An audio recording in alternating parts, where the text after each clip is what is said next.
Good evening, everyone. You're in the spotlight with Brian Gardner for this Tuesday, April the 3rd, 2018. Good to have you all here for our first and only show of this week. We have a lot to do, and we're on the air late.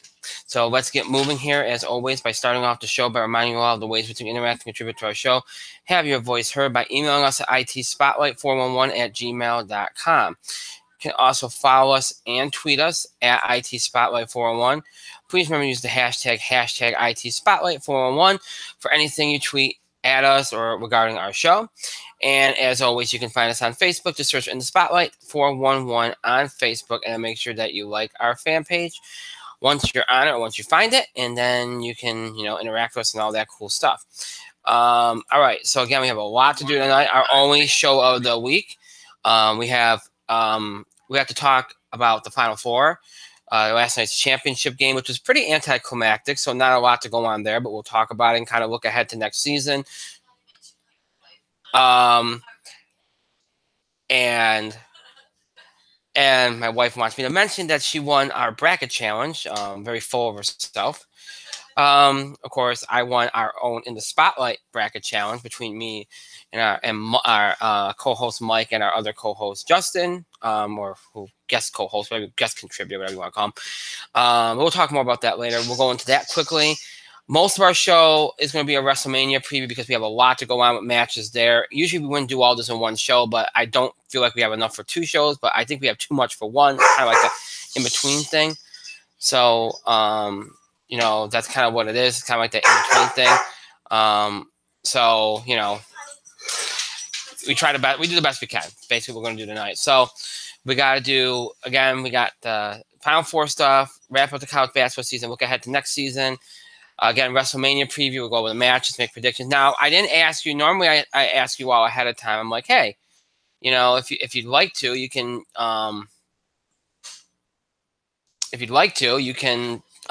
send questions or comments from the show.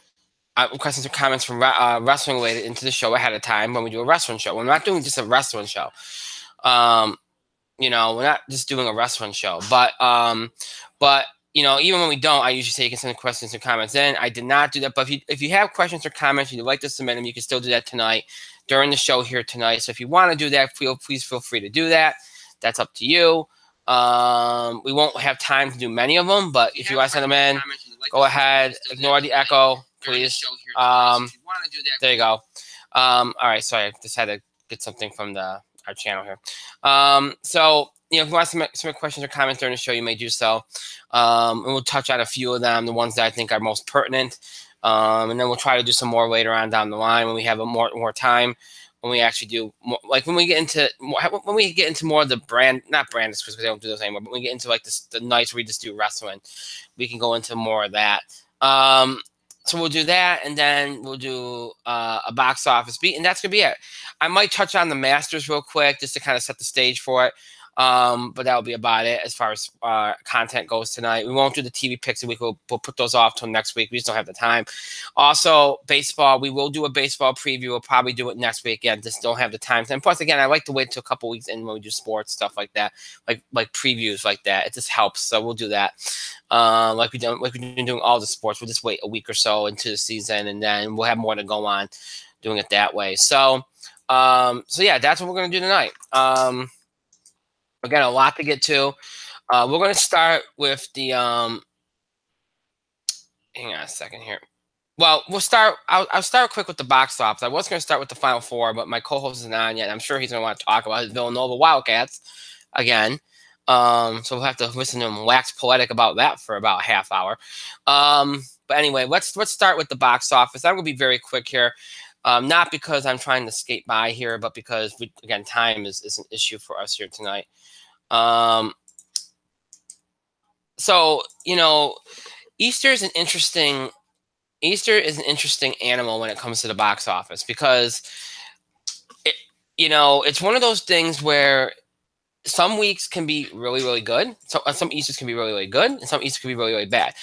To me, Easter box office is always dependent on the weather. If the weather is nice and people can do more outside for Easter, then you're not going to get a good number on Easter, except for maybe late Sunday. Like a Sunday, you usually sometimes get a boost.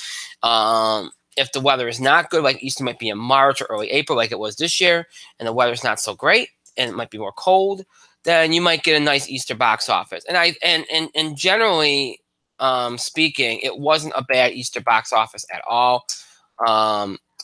Overall, it was pretty solid. You know, and again, that happens. It's always based on what the weather is. It's always based on circumstances, how much is going on. You know, the later into April Easter is, that tends to be more.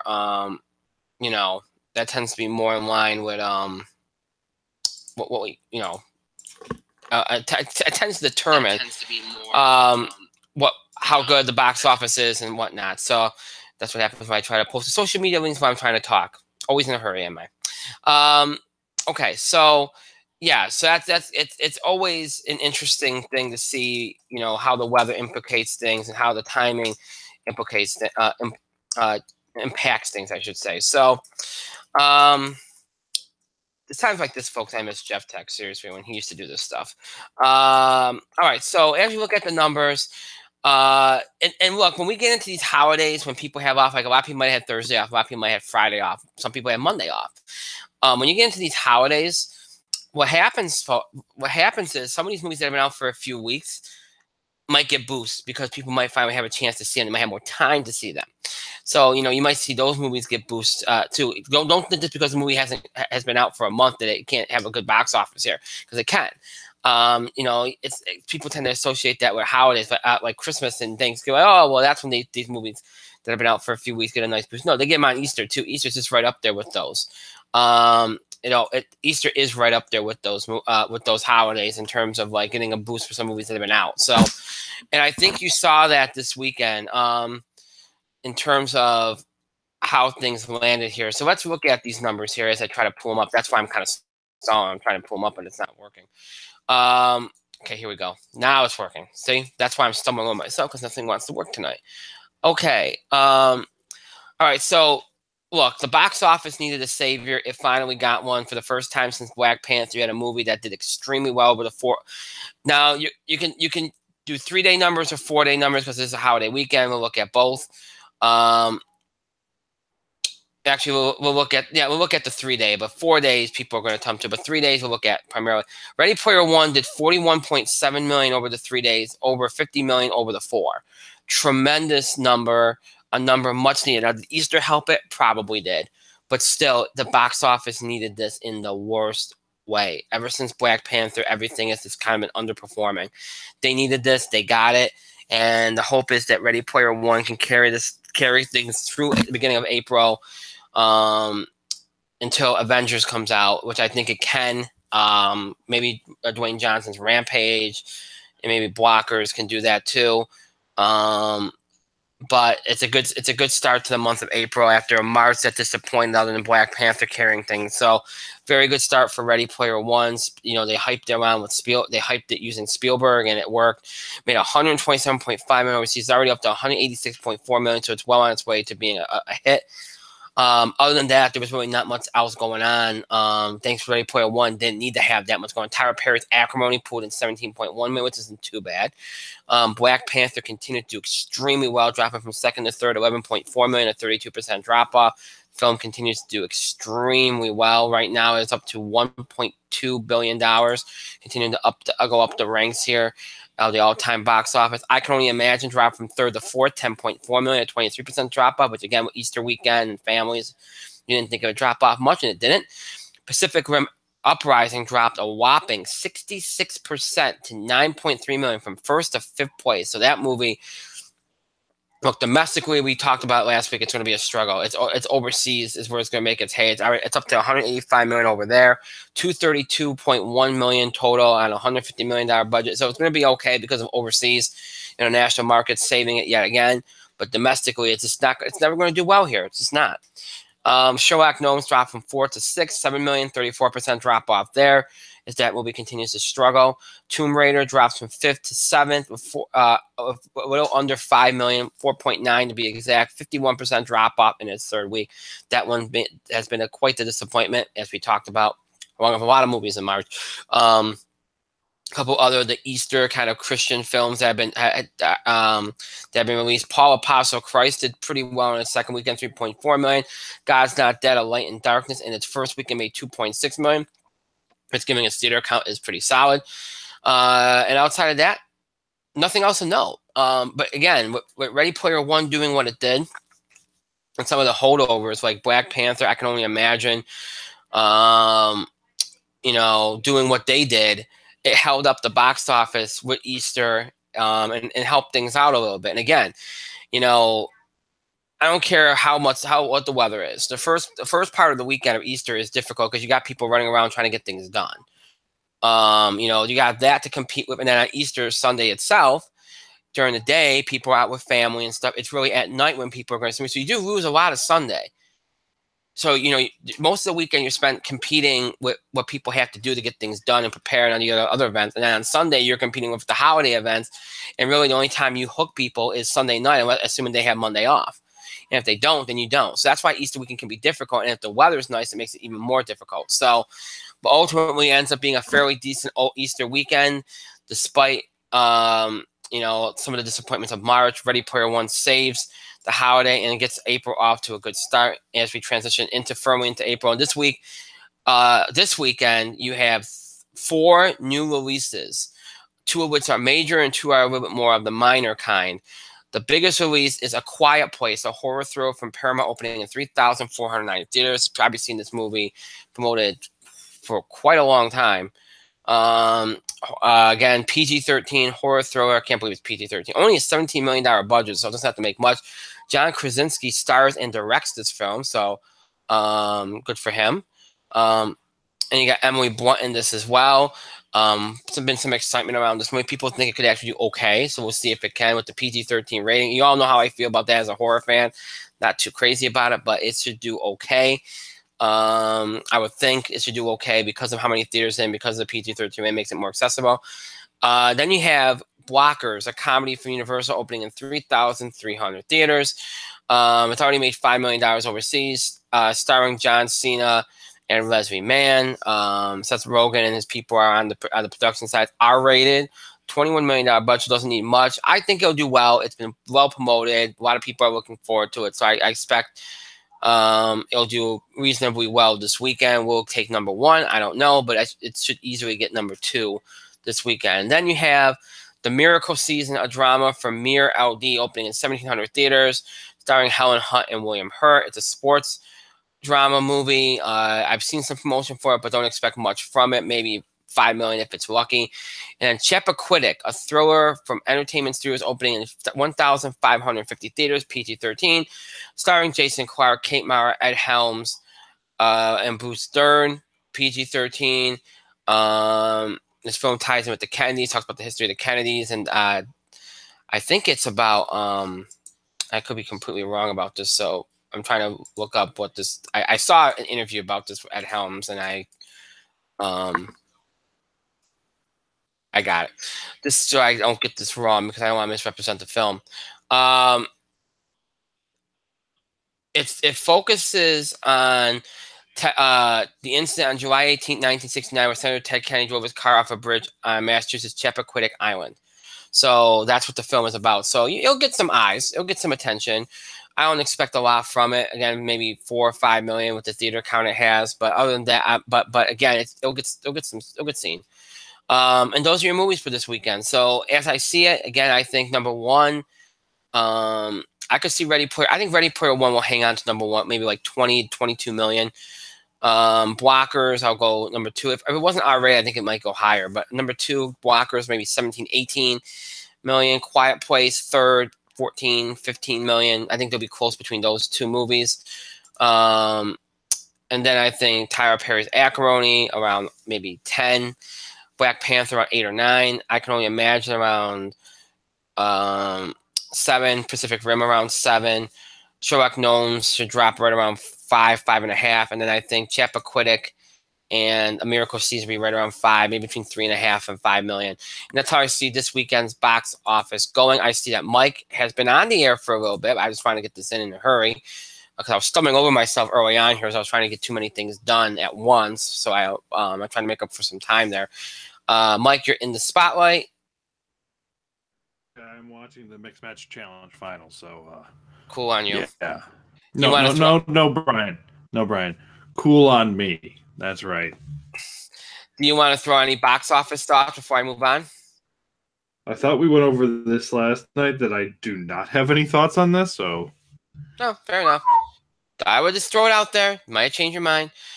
It's a fairly straightforward weekend here, and last weekend was, and of course this weekend as well coming up here. So, all right. So now again, we flipped the script. That's the story for this week's box office. Next week, we'll preview we'll preview another weekend featuring multiple films, including Dwayne Johnson's Rampage, Sergeant Stubby and American Hero, Truth or Dare, and Borg versus McEnroe drama. That's what's coming up next week. So not really a huge weekend, but we're talking about it anyway. So we'll talk more about that next week. So that is the box office beat for this week. With that being said, let's jump now to the Final Four discussion and the college basketball discussion here, as we got a Final Four to talk about, a championship game to talk about, and we will look ahead here to next season. Because the season's over. Now, I've spent a lot of time in the last couple of weeks talking about this tournament, and it's been a great tournament. I think it's one of the best, if not the best, tournaments we've had. And last night's championship game being pretty anticlimactic does not take that away. Okay? It doesn't, because we had two good, decent semifinal games on Saturday. And look, that championship game might not have been much, but it was still, a performance that you had to watch because of how dominant Villanova was in that game. We've talked about this over the years. NCAA tournament is a weird thing. Sometimes you have a first weekend that's not that great, and then the second weekend's good, and the Final Four is awful. Sometimes you have a first weekend that's great, a second weekend that's bad, and the Final Four that's good. It all kind of ebbs and flows. This is the tournament. This is one of the few tournaments where you had two really good first two weekends. And then the Final Four was okay. It wasn't bad. I know you kind of sort of had a blowout last night, but I don't think it was bad.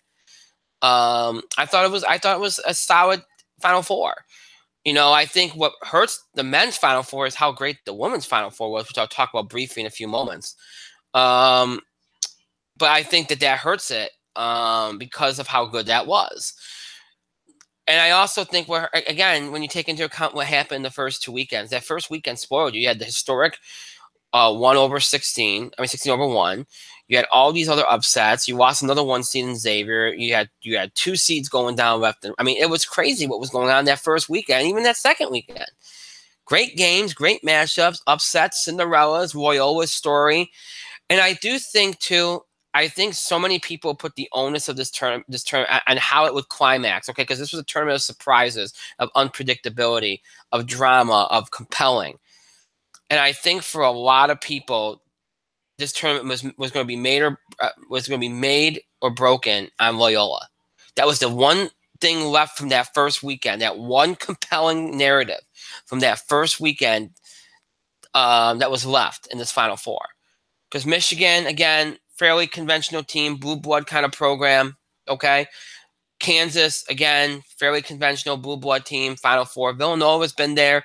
You had Loyola, and Loyola was that unpredictable factor. They were the lone remaining unpredictable factor left in this tournament. And when you lost them, I think you lost a lot of people's attention. If you had Loyola Villanova last night, I think that there's more. Even if that game's a blowout, you have people hooked from the beginning. Villanova Michigan is a game that people can see in December any other year. I think in a tournament that featured so much unpredictability, so much fresh and new, it wasn't the kind of game that a lot of people were looking for. And now there's a lot of people that were looking for that kind of game, because there were people that thought there was too much Cinderella, too much unpredictability. People wanted more of the, conventional. It's always going to be that kind of divisiveness. But for me, I think you had just the right amount in this tournament. And Loyola was a good story, and it was sad to see it end. They played very well against Michigan. I thought they put up a good fight. I just think they ran out of gas. And I think that, I know people are going to say, well, wait a minute, how did they run out of gas? They had a week off before. It doesn't matter. Some teams are just bad matches. I thought Michigan was a bad matchup for them. And I thought Michigan, even though Michigan likes to slow things down, I thought Michigan did a very good job of dictating the tone of that game and making sure that Loyola was on their heels almost the entire game.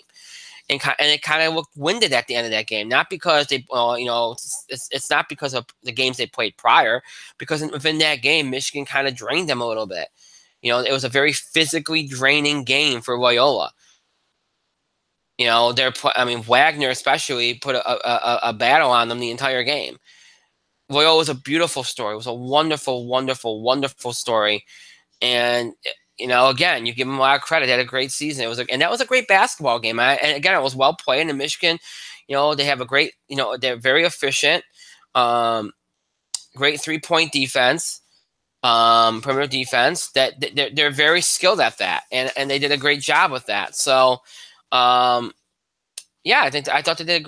Michigan won that game for themselves, and so it was a great performance by them. And Villanova, I thought, was astounding against Kansas. I'm going to point to something way back when. Mike would understand this too. Back when Tyler Hansbrough was playing for North Carolina. North Carolina was the presumptive favorite to win the national championship. They go into the Final Four. Everybody said, "Oh, they're super dominant." They played Kansas, and Kansas. I love Bill Self, and I think Kansas is a great program. And I've seen a lot. And not let's make this about Kansas. It's just, but in general, I watched a lot of college basketball games. Never ever have I seen a team more prepared and better, and never ever seen a team scout a team as well as Kansas did North Carolina. To me, that was probably Bill Self's shining moment as a coach. They completely, just from start to finish, wrecked North Carolina in that game. Everything that North Carolina wanted to do, it's like Kansas knew before they were going to do it. Everything that they tried to do, Kansas was right there. They had an answer for everything. It was one of the most dominant and best performances I've ever seen from a team in all my years of watching college basketball. And I thought Villanova rivaled it against Kansas. I really did. I thought they had an answer for everything Kansas gave them. Kansas threw a lot at them. I said this wasn't the strongest Kansas team. They're still a very good Kansas team, but I thought they were very one-dimensional. Even though they had Asabuki in the interior, I thought they still were very limited there. I thought they relied too heavily on the perimeter and Devontae Graham, and that was their weakness at times, why they struggled at times, and it came up a little bit in this game because, again, that's what happens this time of year.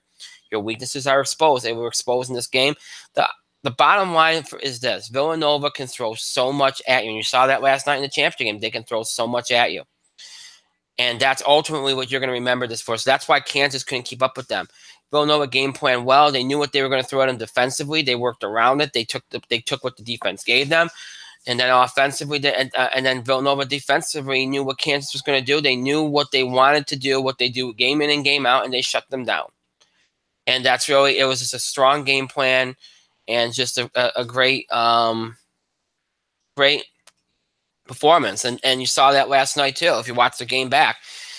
Again, there's just too much they can throw at you. They go 8 to 10 guys that really are offensively and defensively gifted. They all are really two-way players at Villanova. They're lengthy, they're athletic, they're explosive. They can all score. They can all defend. I was telling Mike this off the air last night. I've never seen a team be able to pass the ball the way they do. There are no lazy passes. They do these cross-court passes. Normally, cross-court passes look terrible, and their cross-court passes, if someone zip on them, there's not a chance that you're going to take that away from them. They're just that good, and they don't get enough credit for how good they are. These last 3 years, they've been the quietest team to ever win 2 championships in 3 years. Aside from the buzzer beater at the end of their first championship 2 years ago, and that's been their big kind of like coming out party. But they do it quietly. Jay Wright's always done it quietly. They are a multi-dimensional offense that is very hard to guard. And the one knock that I used to have on Villanova way back when Jay Wright started his coaching career at Villanova, the one knock I had was they couldn't defend without fouling. They'd always be in foul trouble. That was their weakness. They do that now. They know how to stay out of trouble. They know foul trouble. They're very skilled defensively. They move their feet well. They don't leave their feet. They they're just very skilled. They're very well prepared. They're very athletic. They can hit you from three. They can hit you from the paint. They used to be a very guard-oriented three-point kind of team. Yes, they can do that. And yes, they dominated in that regard this entire tournament. But that's not all they are. That's not all they've ever been. And in a year where people went crazy for Virginia, and rightfully so, I understand why people went crazy for Virginia. I understand why people bought into Virginia and made them number one overall seed. What they did in the ACC was dominant.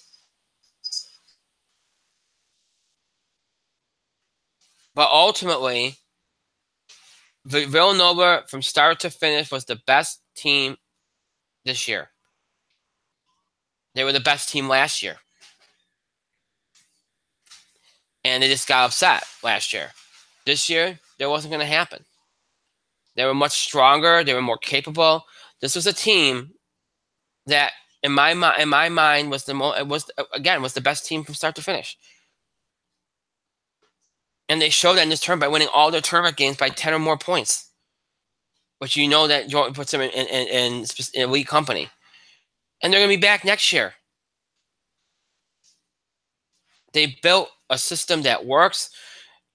Jay Wright recruits guys, gets them to stay, guys to fit his system, gets them to stay. They develop. No secret, the last couple of championships, including North Carolina last year, have been won by teams that have some experience, some upperclassmen leadership, and are guys that have developed over the course of multiple years. Those teams always tend to be much better prepared. So a great performance by Villanova last night in a championship game. They, again, didn't have a lot of drama, but it was still a performance to watch. Michigan did all they could do. Again, this is a terrible matchup. I knew from the minute that Loyola lost and Villanova won, I knew Villanova was not going to have any hard time at Michigan on Monday night. I just knew that. I watched the game last night, but it was one of those games where it was like, okay, but it's prolonging the inevitable. So it was great to see the Villanova do that. Great for Jay Wright. The program enters a new level. Jay Wright enters a new level. Jalen Brunson, winning both Players of the Year. Congratulations to him. Dante DiVincenzo was great last night. It was a great performance. The Final Four itself, again, the championship game kind of hurts a little, but still, I thought was a very solid Final Four. And this tournament, I thought, was amazing.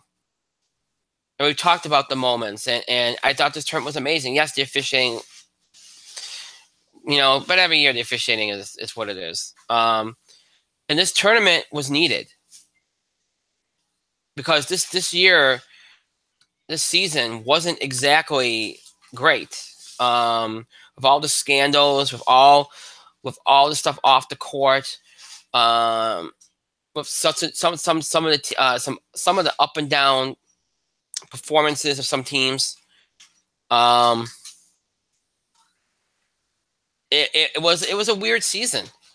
It wasn't a bad season. It was just a weird season, and this tournament was needed. And I think it saved this college basketball season. Remember, it's not how you start, it's how you finish. I've always said this. You can have a terrible regular season, but if your postseason, your playoffs, your championship game is amazing, that's what people are going to remember. Tournament was amazing. That's what people are going to remember. Even if the championship game was anticlimactic, there was enough in this tournament to make you remember the season fine, including the 116 that we never thought we'd get. I thought we'd get it, but most people didn't. It was a great tournament, a fairly good Final Four, an okay regular season, and you hope that college basketball can get away from all the scandals. We'll talk more about that in the weeks to come. We always do. We'll have a special show, all that kind of stuff. Hopefully next year it'll be less about the off-the-court stuff, more about the on-the-court stuff, and, hopefully they'll figure out all this stuff about the NBA and all this other stuff, but that's for another day.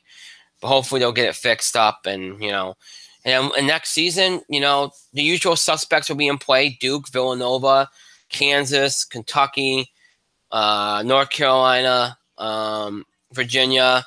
Those teams. But you'll probably have more teams in the mix. Syracuse should be in the mix, even though they lost Basri. I think they'll get somebody else. I think they'll be in the mix. I think Penn State's a team to watch next year. St. John's as well, I think, is another one. Washington. And some of the other breakthrough teams that you had this year, like Clemson and Florida State and Kansas State, who impressed me a lot in this tournament. Buffalo, who impressed me a lot. Nevada.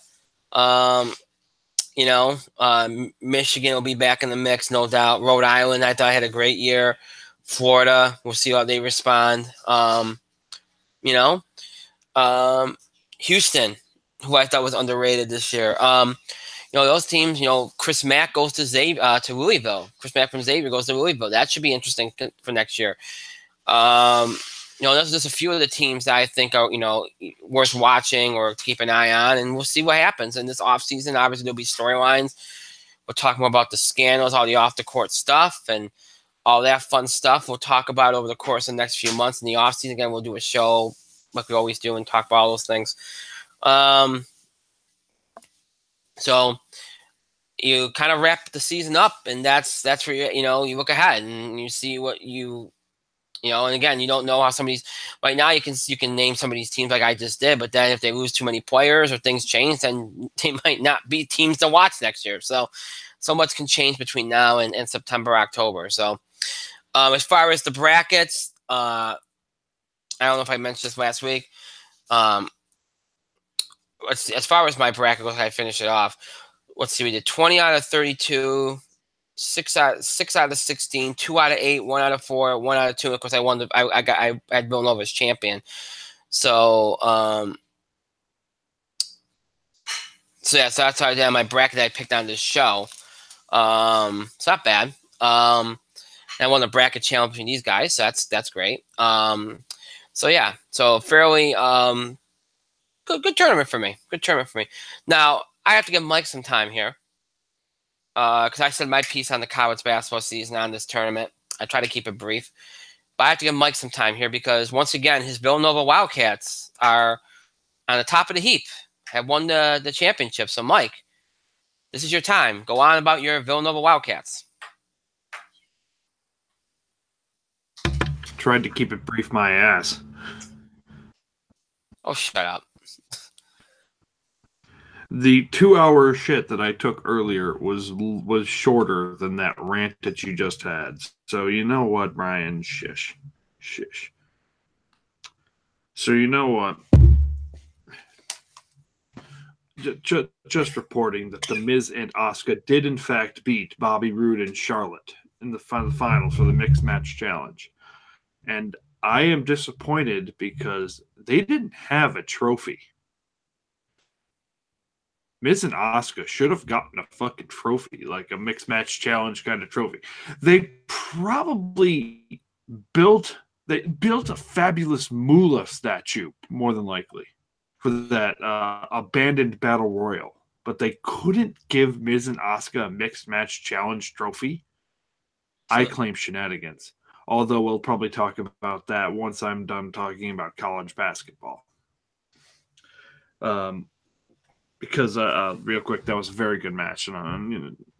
But they couldn't give him a trophy. But do you know who got a trophy on Monday, Brian? Villanova, that's right. Villanova got the trophy on Monday. And look, when it came down to it, the best team in college basketball all year won their conference tournament, went to the NCAA tournament, marched right through it, and took the title. Period. And yes, I'm going to reiterate a thought. Like, yes, Virginia absolutely dominate the ACC, which was arguably the best conference in the country. And if it came down to Villanova versus Virginia, which many thought it could have happened, I'm going to tell you right now, what happened to Michigan would have happened to Virginia. Period. Virginia's got a very good defense, but The thing that people realize with Villanova is Villanova, or just people discuss this series, isn't a one-dimensional team. So against Kansas on Saturday, they hit a record amount of 3-point shots for the Final Four. They hit a record amount of threes. And then when you came into the championship game on Monday, the threes weren't really there. But Villanova is not just a 3-point shooting team. They're points whenever, wherever, and however. Because it's just that good. They can defend you. They will beat you up. Michigan had this. I don't know where you're going. I'm going to be done in a minute, but whatever. Michigan had Mo Wagner. And look, in all honesty, Loyola Chicago versus Villanova probably would have been a better game. But Loyola Chicago ran out of gas in that Final Four game. And they didn't have an answer for Mo Wagner. Now, Mo Wagner was a very good player, but who else from that Michigan team was going to step up? That was the big question, because many of the analysts before that, by the way, a lot of these same analysts picked Virginia to win it all. Shows how much they know.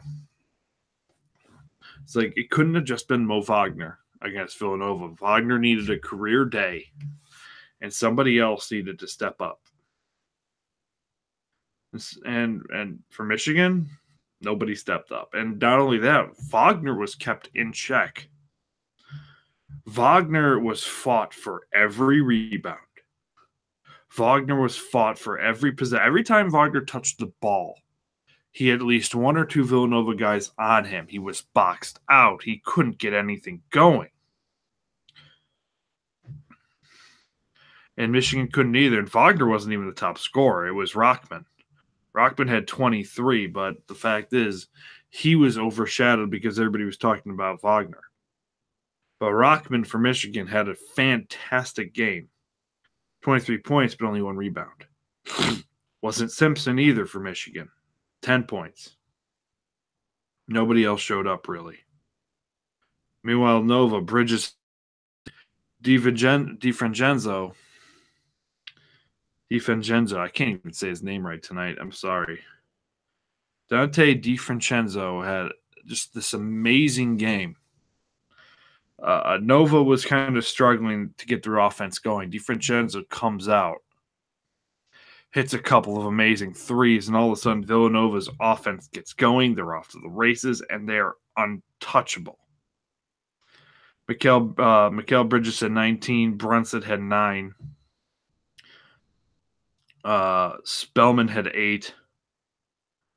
Pascal had 6. But Nova came out. They outscored them. They out-rebounded them. They fought on every loose ball. And Nova's that team. If Nova's not hitting threes, they're going to beat you with twos. And they're going to get to the foul line. Villanova came out and just proved why they were the best team in college basketball all year. They should have been the overall number 1, but everybody bought into the Grayson Allen and the Bagley train. That's fine. But everybody bought into Virginia.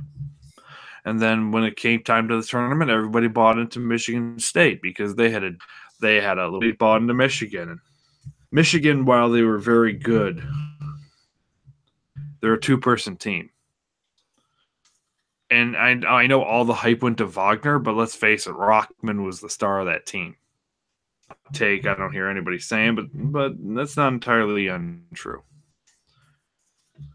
Wagner was a big, impressive center, but Rockman was the star of that team. And he had a better game than Wagner. But yeah, Michigan, everybody was getting behind. Duke, Carolina. But let's face it, man. This was one of the greatest tournaments of all time. Because you had the number 1, the overall number 1 seed going down to the 16. You had Loyola Chicago, a mid-major, make a triumphant run to the Final Four. You had Syracuse, the last team in the tournament, knock off 3 teams, including Arizona State and Michigan State. All say, hey, we might have been the last team in, but we're in the Sweet 16 now, so eat shit. Validating their spot. Hey, Trey Burke, how are you? Is it Trey Burke or Trey Young? Trey Burke. You got it. Trey Burke. Yeah. Who was the Oklahoma dude? Trey Young. Trey Young. Trey Burke's from Michigan. Trey Young. Hey, Trey. I couldn't even remember it. Hey, Trey Young, how you doing? Or should I say, hey, buddy healed light, how you doing?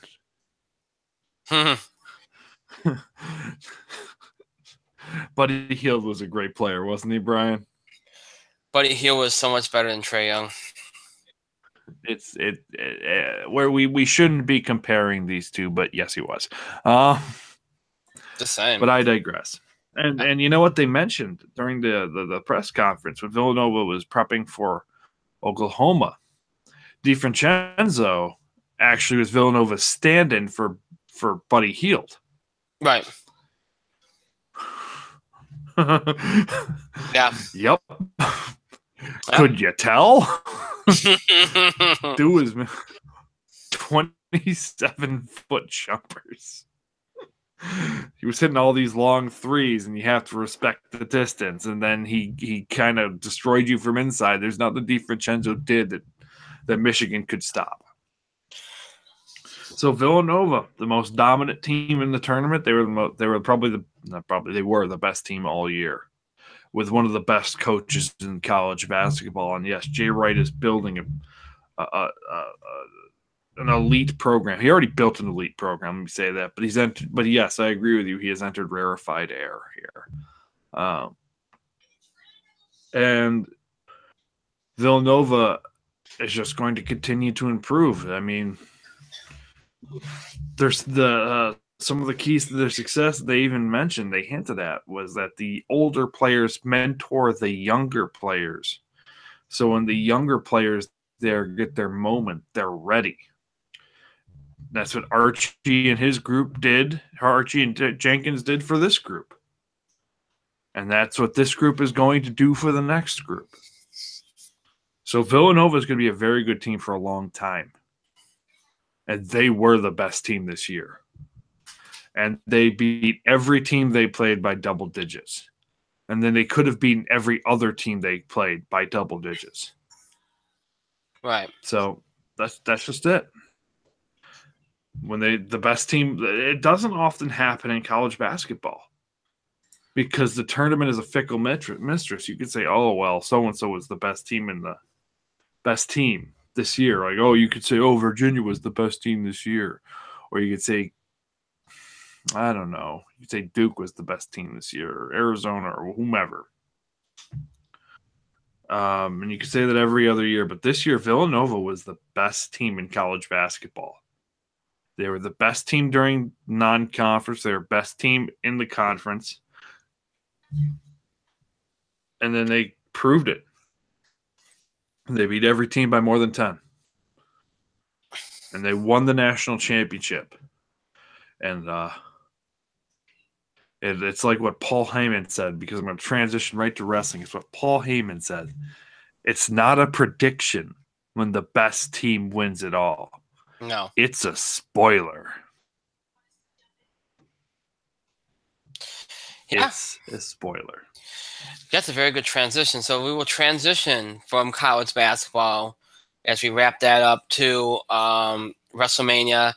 We'll start off. We're going to try to go quickly through, because some of these matches we're not going to need to talk about that much because they're not, the pre-show kickoff matches especially don't require a lot of discussion.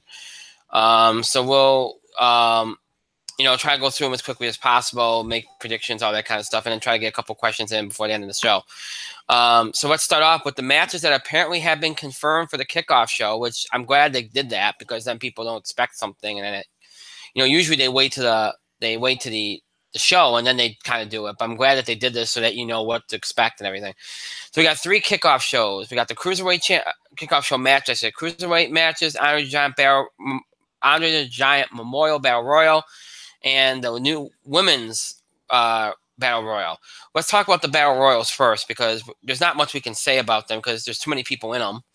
And, you know, it's kind of hard to make a prediction on, but we'll do our best. So, you know, you got let's start with the Honor of the Giant Battle Royal first. I said this to you, Mike, off the air. I said, if somebody big's going to win, it'll be on the main card. If somebody big doesn't win it, it'll be on the pre-show. So I'm not expecting much from this match. I guess I could see Woken Matt Hardy winning it. That would probably be my favorite. I know at one point there was people saying that Goldberg might win this. I don't expect that to happen.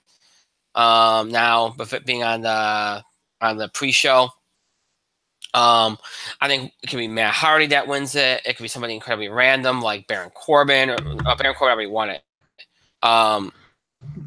Could be an NXT guy like Andrade Cien Almas. Yeah, it could be somebody like that. Either way, it's not going to be somebody big. So somebody like that would be who I would be guessing. It'll be a fun match. It'll be quick, but that's about all I expect from it. Because with it being on the kickoff show, I don't expect much from it. Mike? Well, I mean, it'll be. I think it'll be very interesting. Don't get me wrong. I'm hearing a lot of people. It might be Woken Matt. There's a push for Dolph Ziggler. Okay. Because he's not in any other real big match this year anyway. So it could be Dolph. They could go with Andrade Cien Almas, who I believe would be a very good choice. They could go with Aleister Black or Velveteen Dream. Yeah. It's hard to say. But I don't know. It could be interesting. Could be rather interesting. I'd be willing to bet it's either Woken Matt or Dolph Ziggler. If I had to guess. So. Yeah. Okay. And now we have the women's Battle Royal. Now, this one, I think, even though it's on the kickoff show, and I'm shocked they put it on the kickoff show, but I think they feel like they have enough women's matches for the main card. And really, I don't think they could win here. No matter what they put on, I think they're going to screw somebody over here. Obviously, the centerpiece of the match is going to be the Sasha Bayley feud. And so you figure there's going to be something big with that. Will Sasha screw over Bayley and throw her over the top rope? Will Bayley eliminate Sasha and throw her over the top rope?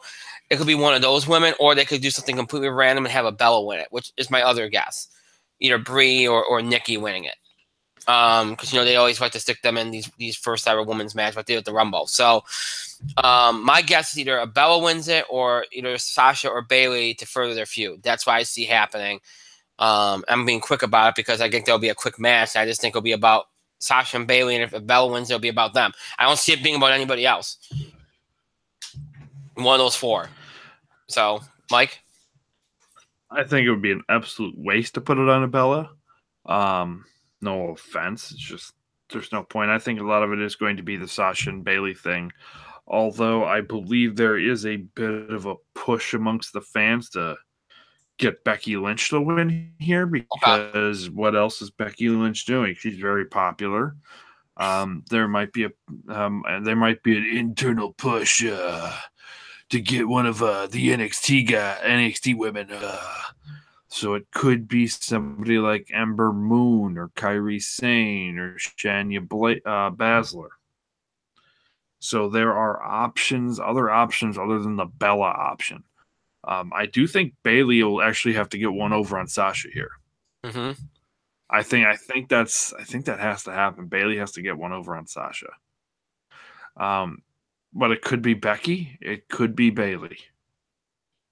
I think it might be one of the 4 horsewomen, but I'm going to say Becky or Bayley. Okay. Might as well give it to Bayley. What else is she doing? Right. Right. So, all right. there's also a chance too. You mentioned this with the men's battle royal. There's always a chance too that somebody from NXT like Ember Moon comes up and wins too. I suppose. It's always that chance. I should also mention for the men's match, there's always a chance they throw Elias in there. He could win it. Samoa Joe could win it. You know. Just throwing those out there. I just thought of them. All right, so those are the kickoff matches. All right. So those don't figure. We got those are first two kickoff matches. Now the lone singles match on the kickoff show is the cruiserweight. The conclusion of the cruiserweight classic cruiserweight championship tournament. The finals of the championship tournament between Cedric Alexander and Mustafa Ali. How about you start that one, Mike? Go ahead. At first, I was a little disappointed that this match was getting the pre-show treatment again. But then again, on further recollection, this match will finally be able to get a little bit of time. So, in that regard, it's a bit of a win for these guys. But obviously, you want this on the main card. But that being said, 205 Live has been killing it since the introduction of Drake Maverick. Really killing it. Right. Every week, there are must-see matches. Like, I'm going to tell you, Buddy Murphy is freaking amazing.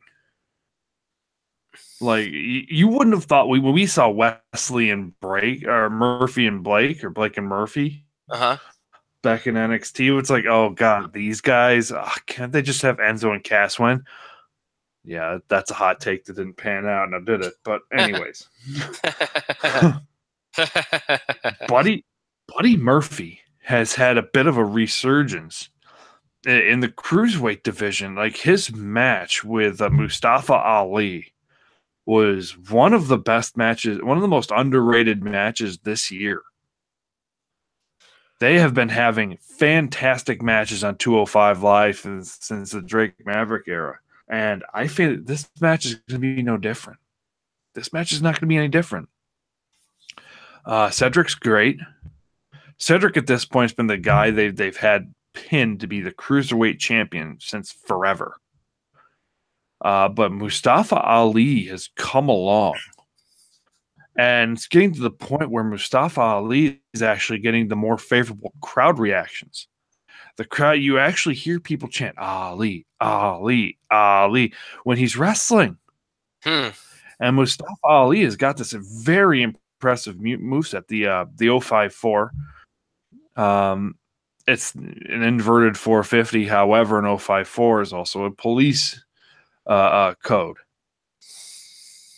Because Mustafa Ali is a former police officer from Chicago. God bless you. I don't know if you knew that, Brian, but it's part of his history. So there is a bit of a groundswell for Mustafa Ali. So you know what? I picked Mustafa Ali to win, but I'm going to be real here. They've had Cedric Alexander pinpointed as the guy to win the cruiserweight title since the Classic. So don't be surprised if Cedric kind of hits the lumbar check and wins here. Speaking of finishes, they've protected the lumbar check, but don't be surprised if Mustafa Ali, pulls it off. I think this match will be fantastic. I mean, one of those must-see matches, and hopefully it doesn't get left off the Blu-ray like last year. Yeah. I agree with you. I think it's good. Look, I think one of the reasons why they're only doing the 3 matches on the kickoff show is to allow the Cruiserweight Championship to have some spotlight and get more time. So this match is going to get some time because the Battle Royals are not going to get a lot of time. This match is going to get a lot of time. I don't know if it's going to go first or second or third on the kickoff, but it's going to get a lot of time. And yeah, I agree with you. I think Cedric Alexander's going to win. I mean, unless they've realized the reactions for Mustafa Ali. But I think Cedric Alexander's been the guy that they've had in mind all along. I think he's going to win this match. I think it's going to be a great match. Again, I think they'll give it a lot of time, and that's why they're doing the way they're doing it. But I think, yeah, I agree. Cedric Alexander, I think, is going to win this match. All right, those are the kickoff matches. Now for the main card. We will start with the United States Championship match between Randy Orton, Bobby Roode, Jinder Mahal, and Rusev, a fatal four-way match. Orton, of course, is the champion. I think they added Rusev to this match just based on fan support alone.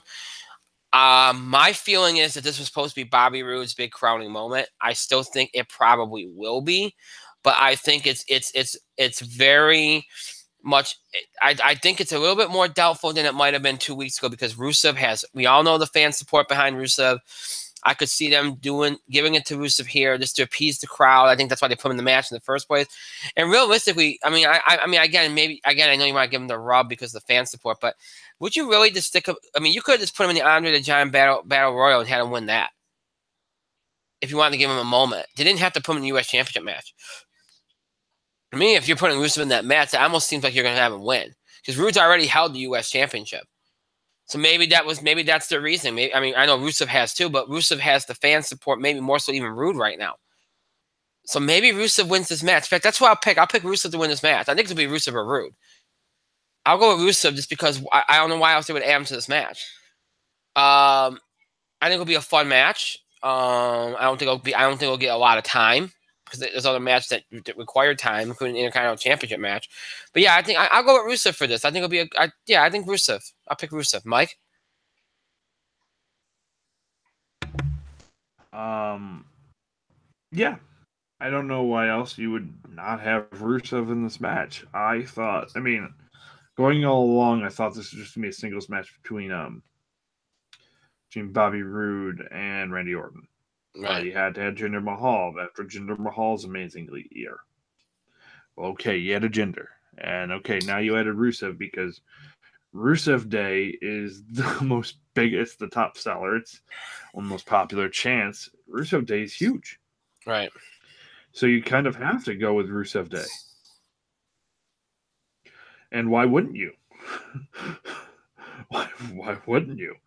Rusev Day is fantastic. That whole gimmick is amazing. And it got over probably more than they thought it would be. So in that, yeah, you kind of have to go with Rusev, you think. But if it's not Rusev, it's definitely gonna be Bobby Roode. So your best bets are Rusev and Bobby Roode. It's going to be like a 10, 15 minute kind of like manic pace. Right. But it'll be decent. It'll be decent. Next up, we have this match figures to be in a prime spot on the card. The Intercontinental Championship match between the champion, The Miz, versus Seth Rollins versus Finn Balor. Mike? I'm surprised you didn't take this one first. That's okay. Through your bone. That's all right. Aw, why thank you. See, I share.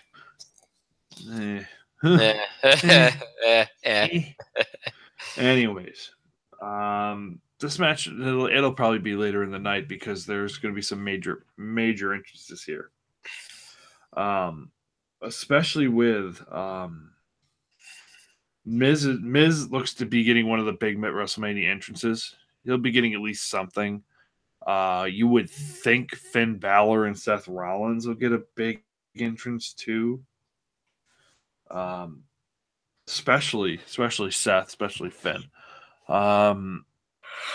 This match should be really good. Like Finn Balor and Seth Rollins have put on like at least 3 to every single time they've wrestled lately.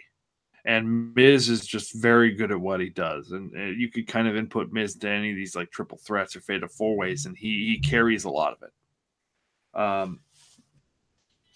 And he'll hold his own here too, despite being in there with Finn Balor and Seth Rollins, two once in a generation talents. So, but then again, Miz is absolutely amazing on the mic, so you never know.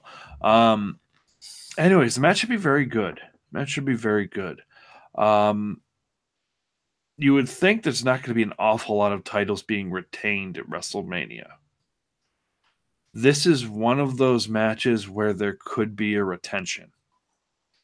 The only guy who's probably not going to win this match is Seth Rollins.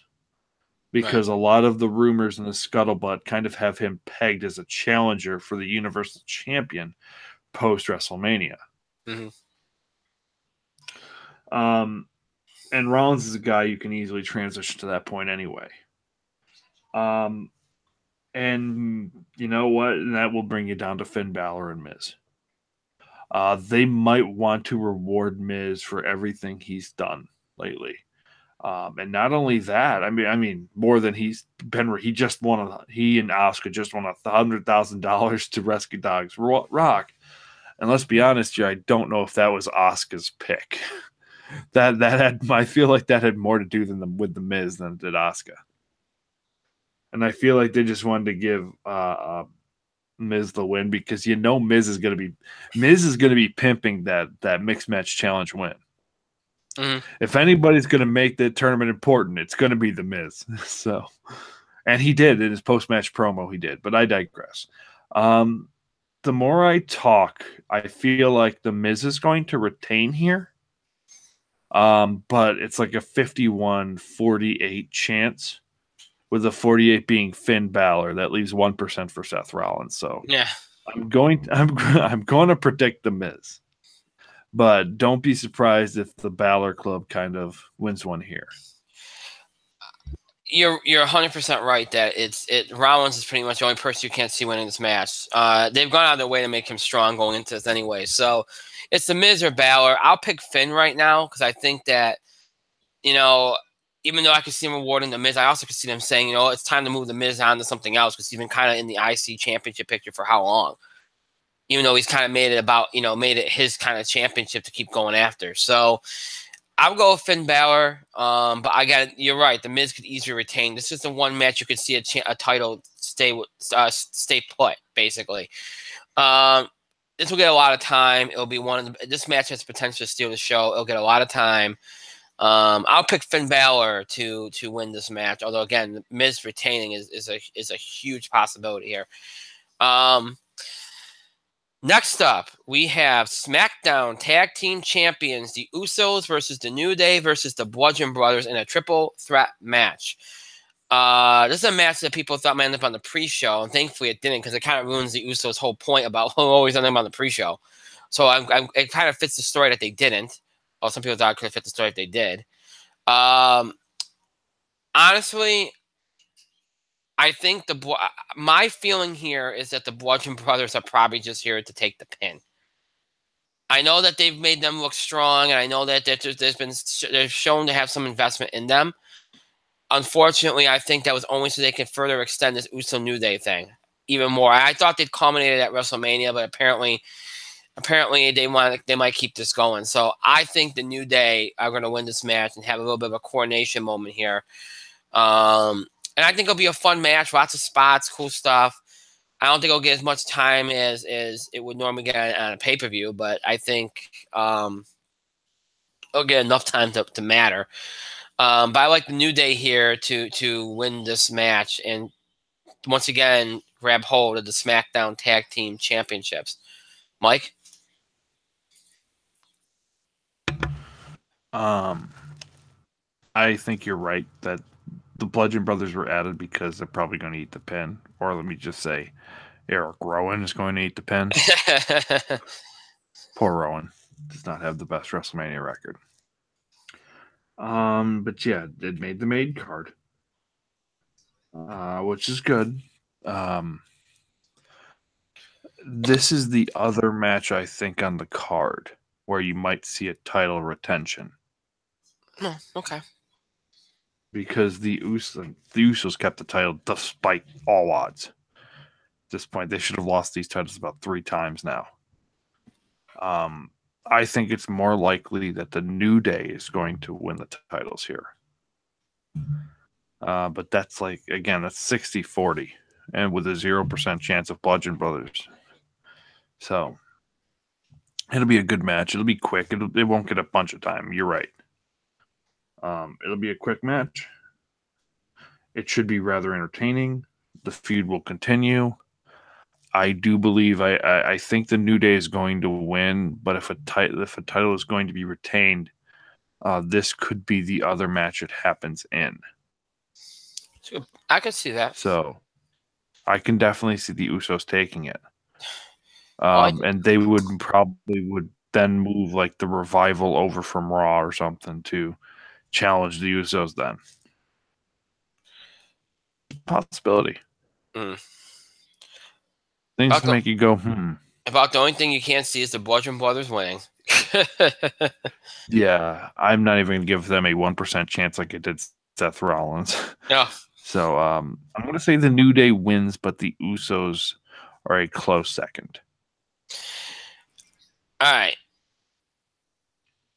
Now we have Raw Tag Team Champions Sheamus and Cesaro versus Braun Strowman and a partner of his choosing. Mike? Well, I get the Sheamus match. Yay. This is good news. This is good news. And Strowman. No. Yeah, Sheamus and Strowman. Now, here's the thing. I would traditionally pick Sheamus out of loyalty to the Celtic Warrior.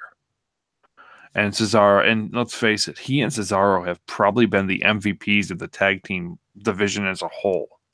Even more than the Usos and the New Day. They've literally carried the Raw tag team titles. And they've carried tag team wrestling for a spell. You got to give credit to Sheamus and Cesaro for being just freaking amazing.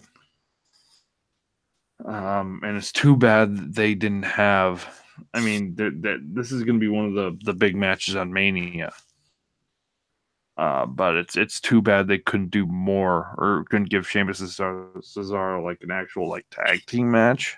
Mm-hmm. But I mean, they're going to. But let's be clear here. This is on the media card. This might be later in the night because of who's in it, and the other guy is Braun Strowman. Braun Strowman and his mystery partner are going to win this match. Now, with Braun, you've heard about 100 different names. You've heard Rey Mysterio. You've heard Bobby Lashley. You've heard Elias. You've heard, pick a name, Chris Jericho. Big Show. Big Show. Mark Henry. Kenny Omega. It won't be Kenny Omega. Hulk Hogan. Could be Hulk Hogan. Could be Braun Strowman's twin brother, Braun Strowman. You never know. It doesn't matter. Bubba Ray Strowman. It won't be Kurt Hawkins. What? Bubba Ray Strowman. It could be Bubba Ray Strowman. Don't hate on Bubba Ray Strowman. He was great. Could be Bubba Ray Dudley. Could be a debuting superstar. Could be like, hey, I picked No Way Jose from NXT. Oh, I saw a good one today, by the way. I don't know if you saw Strowman's Twitter. He posted a picture of him. You know how he said his Twitter doesn't like, it's not storyline. It's like, doesn't, it's just whatever he wants to post. He had a picture today with Bray Wyatt arriving at WrestleMania. What if it's Bray Wyatt? That would be a very interesting kind of continuation of that, because outside of last year's Survivor Series, they've kept Strowman and Wyatt very separated. Mm-hmm. Yep. So that would be interesting. And let's face it, this is kind of a bit of a thank you for Braun for being the most interesting thing about Raw this year. Right. So he's going to get the tag team titles. And look, let's face it, this is not going to be a long title reign. Braun is going to be the Universal Champion before the end of the year. He'll probably get it by SummerSlam, because if there's anybody who's going to be coronated this year, it's Braun Strowman. Dude's great, but I digress. I'm jumping forward in time here, but Strowman and mystery partner are going to win the titles. Yeah, but I'm just glad the bar gets a big match too. So I'm glad they gave the bar a match, because a couple months ago we didn't think they were going to get one. Strowman's going to win this match, whoever his partner is, and it won't be a long match, because again, it's just about Braun winning. I feel bad for the bar. I mean, at least they made the card, but it's not going to be a long match. I kind of think whoever his partner is going to be somebody that's going to turn on him quick so that he can have a mini feud with them to move on. Like, you know what I mean? You said it's not going to be a long title reign. So my feeling is whoever they select is going to be somebody that, he has like one title defense with, and then the next one, they kind of screw him over and he has a mini feud with them, and then he goes on to win the Universal title. You know what I'm saying? I kind of think that's what it's going to be. You mentioned all the names. I'm not going to go over them again. I don't know who it's going to be, but whoever it is, he's going to win the match. He's going to be the Raw. Him and whoever's partner are going to be the Raw Tag Team Champions, and that's going to be that. So, again, won't get a lot of time, but it's about him having a moment, and he will. So, Strowman and Mystery Guy to win. No doubt about it. Next up, we have the Raw Women's Champion, Alexa Bliss versus Nia Jax. This one I'm going to be very quick with. I don't expect this match to last longer than 5 minutes. This match I expect to be a squash. Nothing against Alexa Bliss. I think they'll give her some fight in this, but Nia Jax I expect to be very, very dominant. I have seen some people think that maybe they'll have Alexa retain here by countout and then get cashed in on by Carmella, because there's no way Carmella's cashing in on Asuka. So I could see that, and then they might, since they seem very what's the word I'm looking for?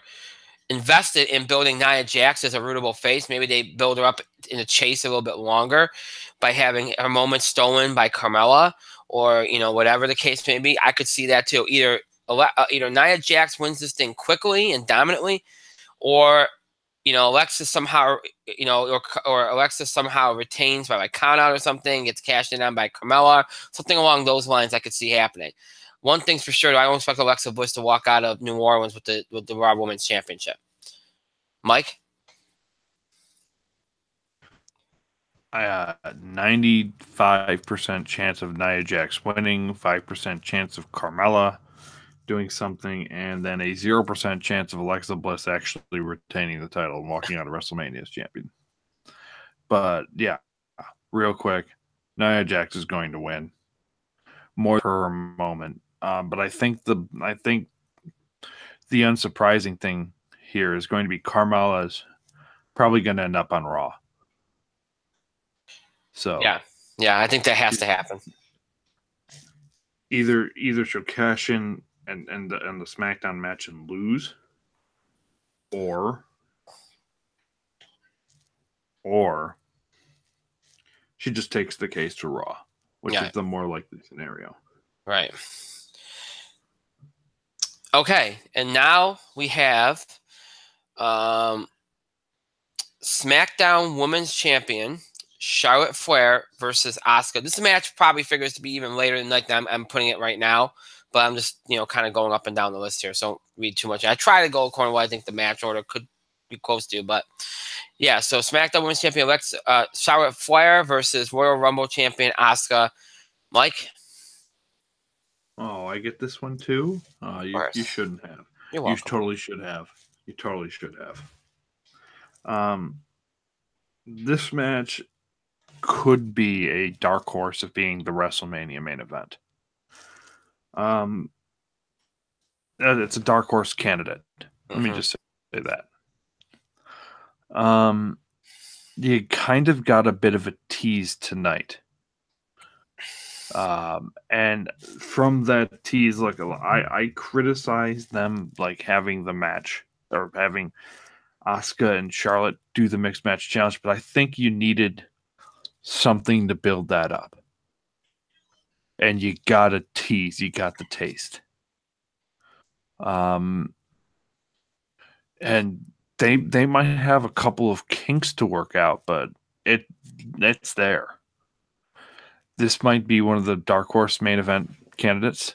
This could be a dark horse for match of the night. It's going to be one of those matches that gets a substantial amount of time. Asuka and Charlotte will deliver. Asuka's going to win. She's going to be she's going to win the SmackDown Women's title. But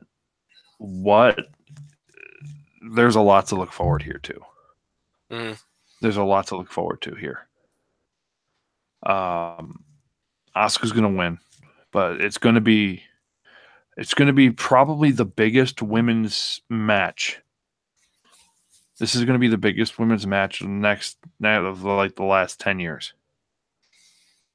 And it's not even close. Yeah. So, I mean, there's been big women's matches before, but this is it. So, Charlotte versus Asuka. It's going to be something to witness. So, Asuka is going to win. There probably will not be a cash-in moment here because I think I would wager they've settled on. I would wager they settled on Carmella taking the case to Raw because she tried cashing in tonight on SmackDown. I saw a gif of her trying to cash in, and then Charlotte punting the briefcase. It was out of the referee's hands. It was pretty amazing. I saw the gif. She just fucking kicked that shit like over the rope. Almost in the crowd. I'm like, they would have had a hard time getting that case back. So Charlotte doesn't know her own strength. It's great. Oh my God.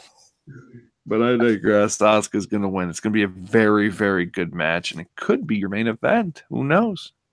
There's a few matches I think could be the main event. This is one of them, and you'll know the other ones I think could be the main event as we go along. I think this will be a nice spectacle. It's obviously going to have a lot of buzz, and every time they try to, I mean, Charlotte Sasha was always great, but they try to sell it as this the biggest, like you said, like you just know, the biggest women's match of the last 10 years. No, this is the biggest women's match of the last 10 years. This is going to be a great match. You're right. They're going to give it a lot of time, even though the result is predictable and Asuka win because she will win. It still doesn't take away from what should be an amazing match to watch. And again, like you said, everything you said was 100% correct. I don't even think they'll tease a cash in here. I think they've done enough with that. I don't expect anything here. I think Asuka wins this, and that's the end of that. So, next up, we have Kurt Angle and Ronda Rousey versus Triple H and Stephanie McMahon in a match that could also be a main event candidate, although I think that's kind of backed off in recent weeks. Because I would worry about how Ronda's going to perform here. I think she's going to be shaky. The lucky thing for them is that this match I expect to be a complete and utter, interference fest. I think there'll be a lot of stuff going on. I think it'll be very, sketchy. I know Angle and Rousey are going to win here because Ronda's no way losing this match. Angle, it's going to be rough to watch Angle in the ring. It's going to be, Ronda's going to be rough on the edges, but this is a spectacle kind of match. It's like their celebrity-ish kind of type deal. It's there. It'll be what it is. I don't expect any greatness out of it. But yeah, Angle and Rousey are going to win this match, and it is what it is. I can't really say much about it because But Mike, yeah, this is one of those matches that could be the main event, and I also agree with you. I think they've also backed off it too. Mostly because it's hard. I mean, having your first match be the WrestleMania main event. I mean, Angle will be fine. Triple H is going to be fantastic because Triple H is always fantastic, and Stephanie McMahon's going to do fine in her role. But at that, on the same token, it's your big spectacle match, but you shouldn't have it main event. It is technically your big celebrity match, but you shouldn't have this one main event. And it'll be all right. It won't be amazing. It'll just be okay. I think the majority of the workload is going to be done here by Angle and Triple H. So Triple H is going to carry Kurt Angle through this entire match. God bless him. Not Kurt Angle still can't work a match, but they're going to have to protect him. And Stephanie's a non-wrestler who occasionally wrestles. Right. So, what do you want here, man? Yeah. What do you want here? So, that being said, I don't have a ton of expectations for this match, and neither should you. but they're not going to have Stephanie McMahon and Triple H win on Ronda's debut. Now that they're planning on Ronda versus Asuka. So luckily, if that's your next big money match, Ronda versus Asuka, you're going to have a year to kind of get Ronda ready for that because, and this is the truth. Asuka, in terms of skill, is on an entirely different level than literally everybody else in the WWE women's division, except for maybe Kairi Sane. Asuka is, you can tell when she slows down so that the opponent can catch up. Asuka just knows. And I'm a huge Asuka fan. This is no lie, but Asuka is, when it comes to skill and working a match, Asuka's on a whole other level than everybody else in the women's division and most of the men too. So it is what it is. And Ronda has got to get to a year to be at a level, like, as a wrestler, almost like, I don't even know, someone workable. Like, she needs to get like Sonya Deville's level almost to actually be in a legit money match with Asuka, because it's Aura versus Aura at that point. But anyways, yeah, Kurt and Ronda are gonna win. Yeah. And here's the other thing too: if they main event with this, it kind of takes away from Ronda Asuka next year if that's what they do, because that could be the main event next year's Mania. So kind of takes away from it. So, all right. Next up, we have another match that could be the main event, just because of the return of a certain somebody in this match. Daniel Bryan returning from what seemed like retirement due to medical issues. Daniel Bryan and Shane McMahon versus Kevin Owens and Sami Zayn. If Owens and Zayn lose, they remain fired from SmackDown. If they win, then their jobs are returned to them. So, Mike, go ahead. Oh, so I get this one too? Yeah. You're being a little nice tonight, and I'm wondering what your angle is. I don't know. Anyways, there's probably a good reason for that. I don't need to know it right now.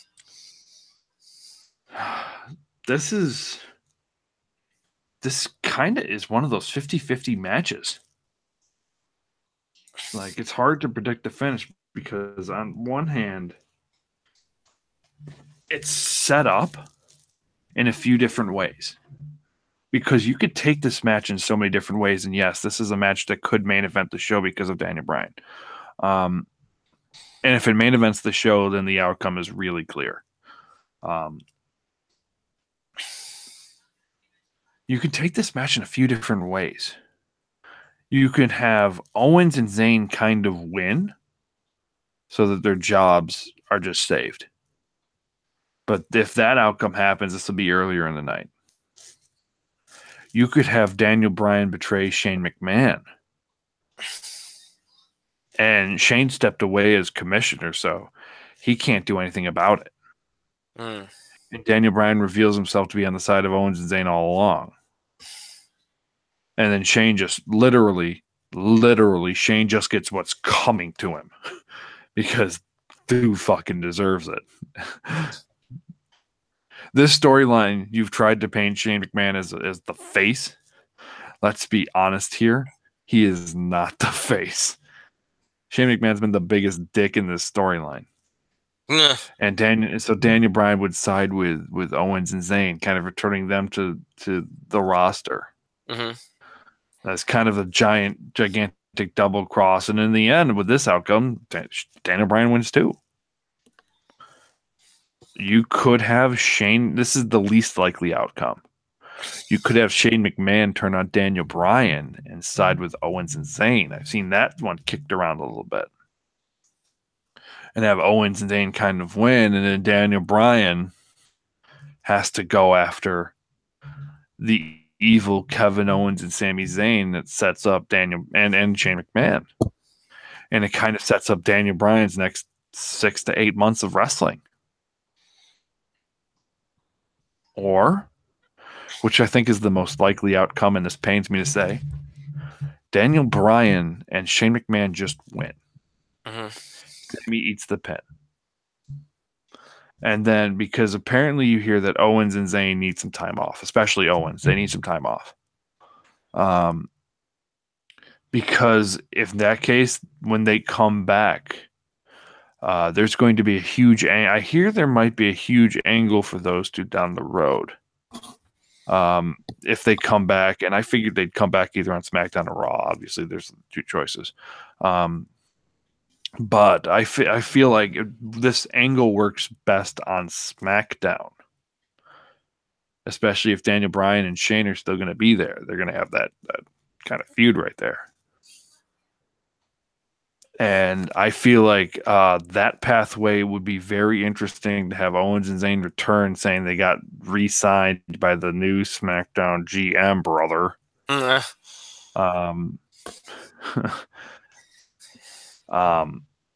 And they return in a very undisputed way, I guess you could say. So there are a lot of different storyline ways. I digress. There are a lot of different I said that word a lot tonight. A lot of different storyline ways you can kind of go with this match. But I think the most likely outcome is Shane McMahon and Daniel Bryan win straight up. And if that's the outcome, that could be the main event outcome. As in, that could be the main event match with that outcome. So I'm going to say Shane and Daniel win. You know, I still think you're right that that's what's going to happen, because I think it's very hard for me to imagine them doing this whole Daniel Bryan thing, him not winning. But I do think, especially with the way that they treated it tonight, there is a smidge of possibility that Shane McMahon turns on Daniel Bryan in this match. I don't think they'll have Daniel Bryan. They're not going to have Daniel Bryan turn, even though Shane's been the jerk in this whole entire thing. They still think that Shane's a face. It's just that they don't know how to represent him the right way. And Daniel Bryan turning on him will make him look heelish. I don't think they'll have Daniel Bryan turn. I think they'd have Shane turn. That's what I think would happen. And then he'd lose. I just don't see them doing that. I really think they're not going to have Daniel Bryan lose his return match. I think they win this, and then they give Owens Zayn some time, and then they do an angle for them to come back. That's what I think happens. So, and what should be a good match with Daniel Bryan's probably have to do a lot of the work because of what's going on with Shane. I'm shocked he's even going to be in this match. But anyway, I think this will get enough time, not a great amount of time, but enough. And I think Bryan and Shane win. And Owens and Zayn stay fired. That's what I think happens. So. Next up, we have WWE Champion AJ Styles versus Shinsuke Nakamura. A match that could also, again, be the main event. I don't think it will be, but it could be. Be very quick here. Obviously, AJ's been dealing with an injury. Nobody knows really what it is, but it looks like he's going to be okay to go. This is a dream match. It's a match that a lot of people have been looking forward to having again, this time in WWE. AJ pushed for it. Shinsuke's wanted it. I think they'll get time. I think they'll put on a show. I think this match will actually, even though it could be a main event, I think it could be earlier in the night just because they want to make sure it gets enough time. This match no longer seems to me like a slam dunk that Shinsuke will definitely win it. I still think he will, but it doesn't seem like a slam dunk. I could see AJ retaining here. Again, I still think more than likely Shinsuke will win this match. So, and I think it'll be a really, really good match. So, Shinsuke Nakamura to win here, and what I think will be a classic. Mike. This has the potential to be one of those all-time classic WrestleMania matches. It really does. But that being said, you know what? I'd have as well seen a groundswell of support for AJ kind of winning here. A lot of scuttlebutt rumors that they are discussing AJ maybe retaining here. But of all of the title matches, I don't think this is one of them. I don't think this is one of the ones that AJ, you're going to get the title retained. I'm more confident in Nakamura winning than you are, but that is only slightly. But I digress. I think Nakamura winning is the right idea because it's one of those moves that if you don't do it, you're going to have a lot of criticism. And it's one of those moves, I think, where it might hurt your future prospects in recruiting wrestlers from a different market. Right. Especially if you're looking at bringing major potential Japanese talent. If you kind of pull the rug out under Shinsuke Nakamura, who admittedly is a can't-miss talent. And honestly, I think this run is a testament to how good Nakamura is, because any other guy would have been demoralized with what they've done, and they wouldn't have been able to stay over. The fact that Nakamura is still as over as he is just a testament to how good he and how charismatic that Nakamura really is. So that being said, while it's probably not as much as a slam dunk as it once was, I still feel Shinsuke Nakamura is going to win the title here. And I think they kind of have to put the title on Shinsuke Nakamura here. Because here's the thing. You can also make the argument that AJ Styles walking into WrestleMania and having a classic match is as much of a moment as AJ Styles. It is as much of a moment as AJ Styles can get right now. But I think Nakamura needs his moment more because you've already established AJ Styles. He beat Shane McMahon last year. You need Shinsuke to have his moment. Especially if you're going to try to establish him as a top face, because you only get Shinsuke for an X amount of years. So you might as well make the most of him, kind of use him to prop up your business in the Japanese market. Kind of create that first worldwide Japanese superstar under your brand in Nakamura, because it makes more business sense just to have Nakamura win. Because you could prop up Nakamura to the Japanese market and say, this is your guy. We got him. We made him.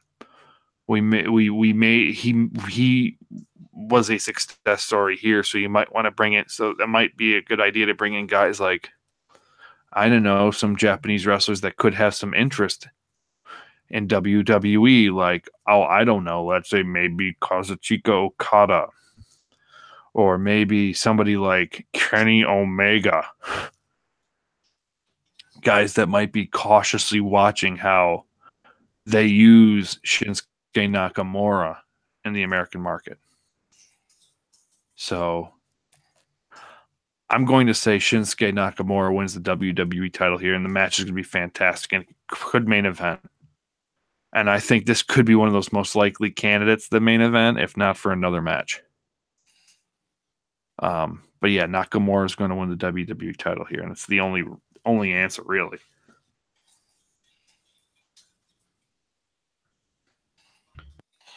Okay.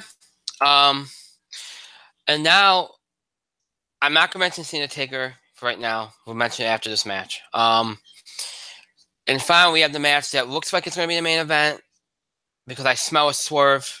I'll talk about that in a minute. Universal Champion Brock Lesnar versus Roman Reigns. Mike, go ahead. It could main event. I don't think it will. Okay. I think if you want to keep the crowd, this match has to go on before Nakamura AJ. If you don't, you run the risk of really derailing your show. You're going to have the crowd against you with this match anyway. Swerve aside, I think you're going to have the crowd against you this side and with this match anyway. So I don't think it can main event with this match, but it could. Yeah, you got to admit that it could. That being said, Roman Reigns is going to win the title. This is the final moment for Roman Reigns. This is the final thing. Vince has literally tried everything else to make him ascend to that spot. So, and you can't do anything else. This is the last thing, and after this, you could probably say that the Roman Reigns face of the company experiment has failed. But you gotta go for it. So let's just get it done. Let's get it over with. Roman over Brock. If there's a swerve, it doesn't change the finish. Roman over Brock. If there's no swerve, doesn't change the finish. Roman over Brock. That's how it is. I think that Roman's going to win, especially since it's gotten out that Brock is probably done with the company entirely. Doesn't look like he's going to stay unless something at the 11th hour happens. I think Roman wins regardless, but I think they're going to try to swerve people. I really think they're going to try to do something with Paul Heyman. I don't think they want to lose Paul Heyman. I think they're going to try to use him for something. And I think what they're going to try to do is put him with Roman Reigns.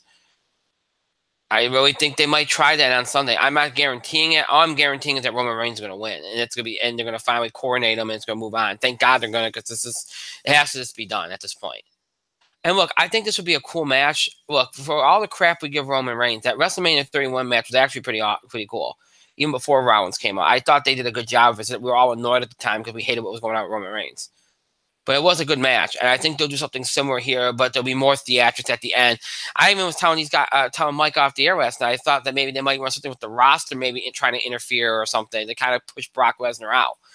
Maybe they'll run something like that. I don't know. I think they're going to do something. They can't just let this be straight up Roman coronation. Something else has to happen, unless this isn't the main event. But I'm leaning towards it being the main event at this point. So more so than I was a week ago. So we'll see. But yeah, Roman Reigns to win, no doubt.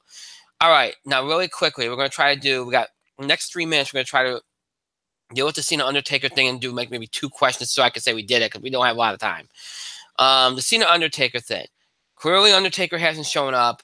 Clearly, they're still going to have this match. There have been some reports out there from some very unreliable sites saying that Undertaker is not wrestling on Sunday, that he'll disappear. Maybe they'll even run some kind of angle where it sets things up for next year. I highly doubt that. They would not be building this match. They would not be doing what they're doing if they're not going to have a match. They're doing this the way they're doing it because they're trying to do something different and get buzz, and because they feel like they can do this differently because they have enough stuff to sell the card. They don't need this match. They're just trying to do something different. I think that's look, it's a risk, but what are you going to do? All right. If we do get this match, it'll be a spectacle. I expect Undertaker to win it because otherwise it doesn't make any sense. If we don't get this match, then whatever. But it is what it is at this point, whether you like it or not. Mike, do you have any thoughts on Cena Undertaker? I think it's dumb the way they've built it, how they built it. I thought Undertaker should have at least appeared once. Right. But yeah, they don't need to sell this match. It's going to happen regardless. Oh, well. Undertaker's going to win. It's what version of the Undertaker are we going to get? There's a lot of thought that it's going to be the American Badass version of the Undertaker. There's a lot of thought this could be Undertaker's last match. Who knows? Yeah. The match is going to happen. The way they built it was dumb. Undertaker's going to win the match. That's all I got to say about that. Yeah, I mean, there's been people that think that the way Cena's been talking about him, it kind of hints at the American Badass version, but we'll see. I'm no longer thinking that every year they say it could be his last, but I won't believe it till I see it.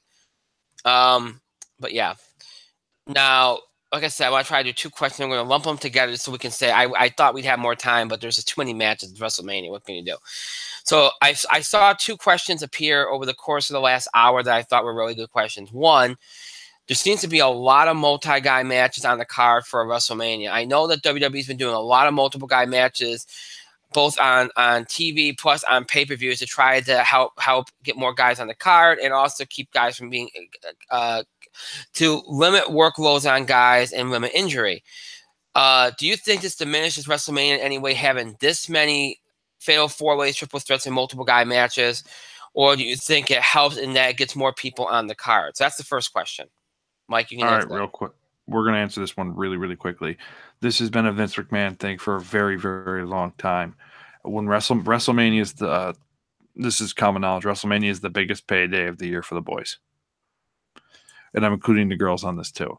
So what Vince McMahon tries to do is he tries to get as many people as he possibly can onto the card because he knows it's a huge payday, and he wants his wrestlers, his talent to get rewarded in the biggest stage of it all.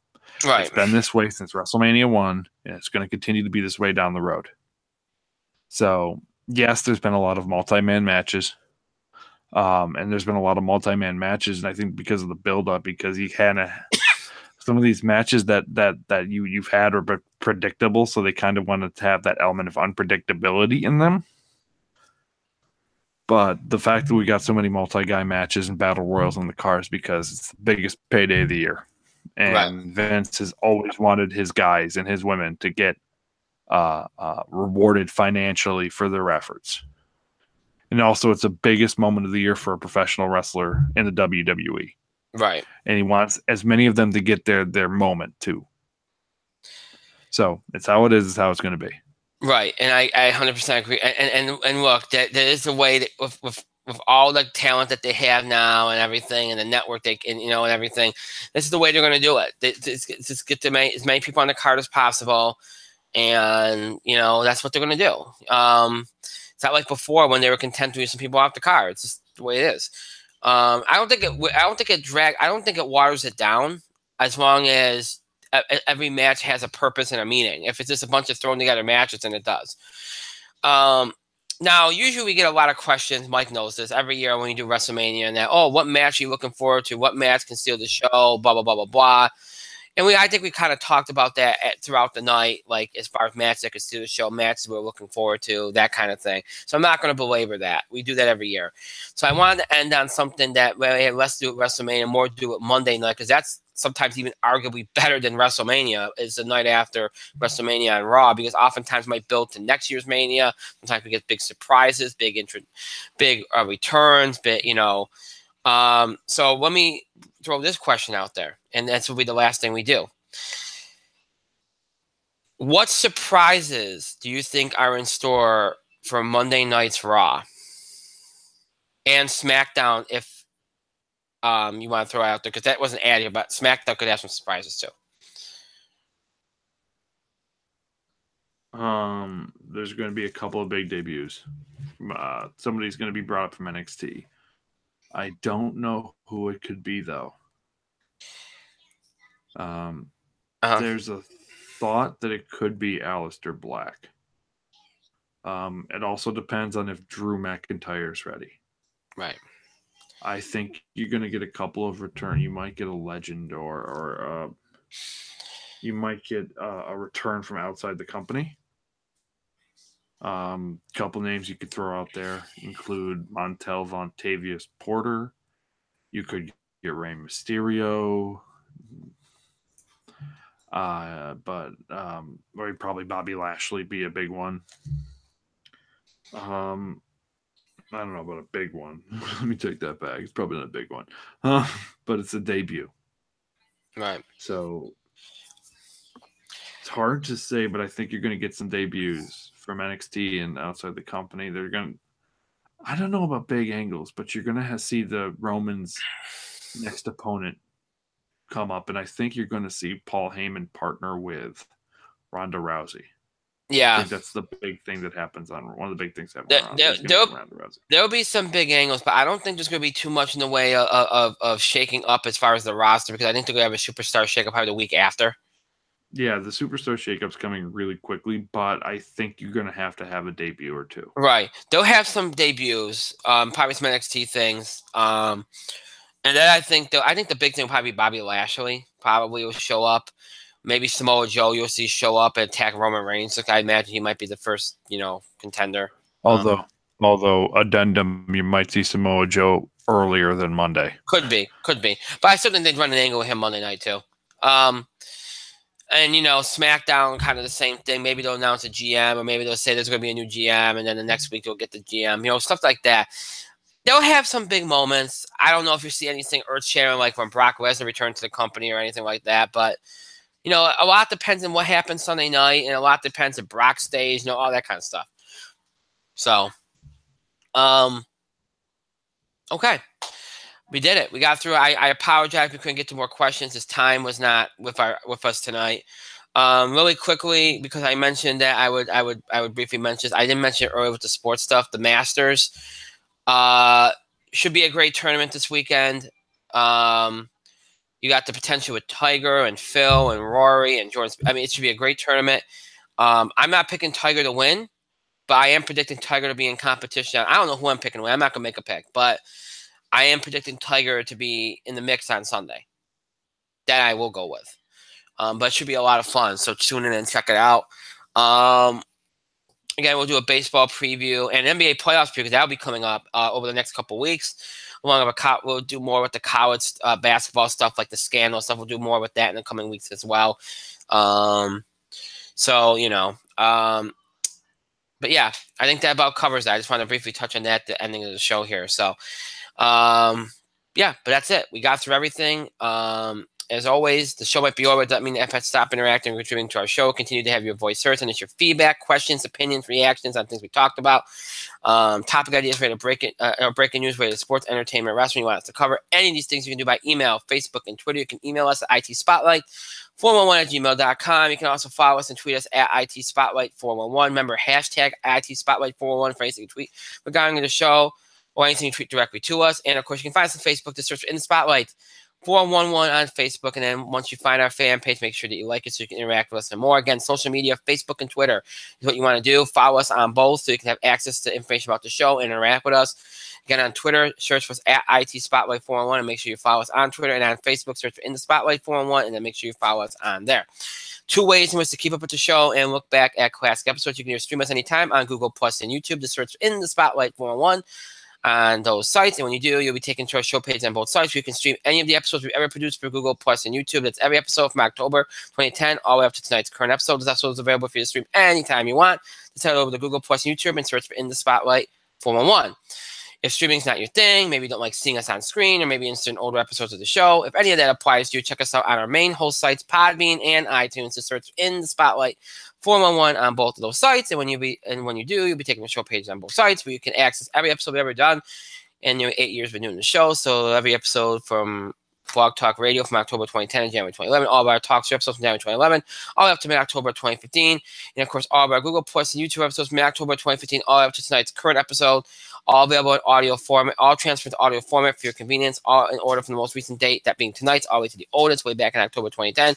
You can listen to those episodes anytime, listen to them on the go, anytime you want to keep up with current episodes, look back at episode from way back when, or look back or check out an episode from way back when for the first time. Or maybe it's part of an episode, if any of that applies to you, you can do all that and more on our main host sites, Podbean and iTunes. Just search for In the Spotlight 411. So Google Plus YouTube, Podbean, iTunes, and Google Plus YouTube, Podbean, iTunes, your ways to keep up with the show and look back at classic episodes. Just search for In the Spotlight 411. Again, just search for In the Spotlight 411. I want to thank Mike for being here tonight. Thank you, Mike. I'm going to bed. It's time for bed. Also, go Nova. Congratulations, Nova, and enjoy your WrestleMania season. WrestleMania week is great. Looking forward to it. It's like their Final Four. It's like their Super Bowl. And, of course, thank myself and our great show parents about back, and thank all of you for your continued support and contributions to the show. Thank you so much for watching. So those who will be watching or listening to this later, thank you to you as well. Sorry for the late start. I didn't explain why at the beginning of the show because I tried to get right into it, but I just ran late. We got stuck, and stuff like that happens. But I've been trying to be on time, and I wasn't this time, so I'm sorry. But all right, that is it for this week. This is our only show of the week once again. Our next show will be. We're not going to do a show next Tuesday. It is my birthday. I was going back and forth on it. I've done shows on my birthday before, so I'm not adverse to that. But I decided not to do it.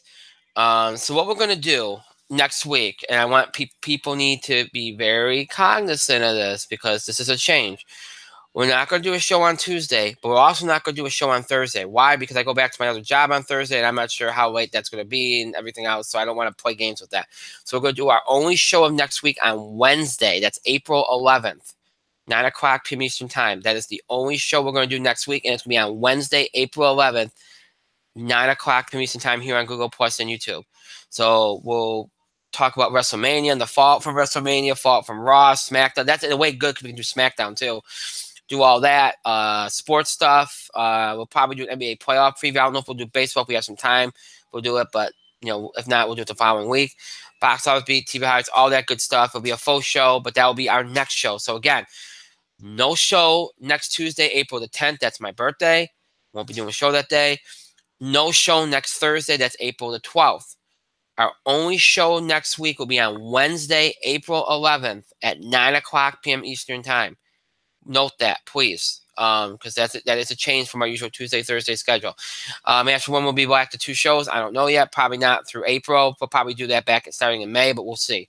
So with that being said, that is it. I hope you all have a great rest of your night, a great weekend, and a great start to your week next week. We'll see you back here next Wednesday, April 11th at 9 o'clock p.m. Eastern Time. That is when our next show will be. Everyone stay safe. If you're in some bad weather, please stay safe. Enjoy. We'll see you back here 1 week from tomorrow on April 11th, 9 o'clock p.m. Eastern Time. Until then, have a good night, everybody.